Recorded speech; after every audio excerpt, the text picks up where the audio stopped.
Hello YouTube. So I want to tell you guys a problem with using aftermarket components. So here we have a 2006 Chevrolet with a 6.6 Duramax. So the customer complaint was oil mixing with the water and the water mixing with the oil. So after some investigation, we found that this water pump has failed. That was recently replaced about, customer says about 5,000 miles ago. We can't confirm that, but he says he replaced it last year. So what happened was the bearing failed in the seal. See that?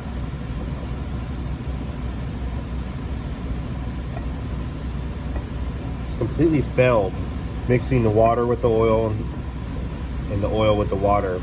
Now he drove a little bit with this until he found out what was going on when the coolant overflow tank was overfilled and started leaking. So he looked and noticed that it was mixing.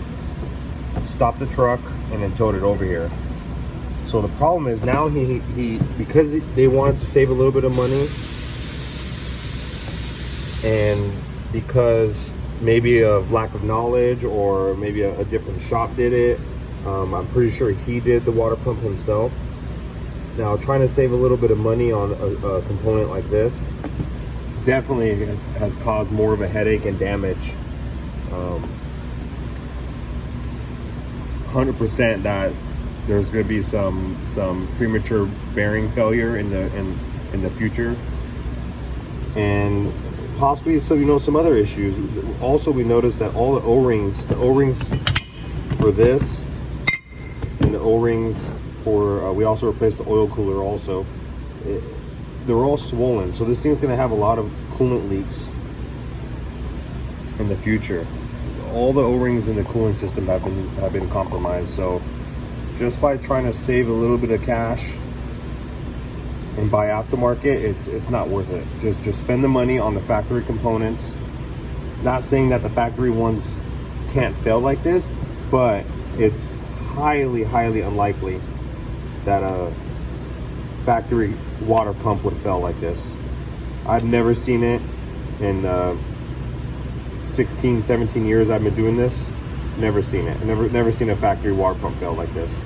This is a strictly a cheap part, probably made in China, and we do not recommend it. So guys, again, these trucks are very expensive. The repairs are very expensive. Don't cheap out. Get GM parts or AC Delco. GM uses a lot of AC Delco parts. As you can see here, we use strictly factory stuff. AC Delco fluids. This is going to be a coolant reservoir for the truck. Once we're done flushing the cooling system, we're going to put a new reservoir. This is one of the employees, but I mean, even on the diesel exhaust fluid, we put the factory Ford Motorcraft diesel exhaust fluid in the trucks. We don't cheap out here. There's a reason why reputable shops are reputable, because they don't cheap out on parts and they have a good warranty. So that's it for today. We'll see you soon.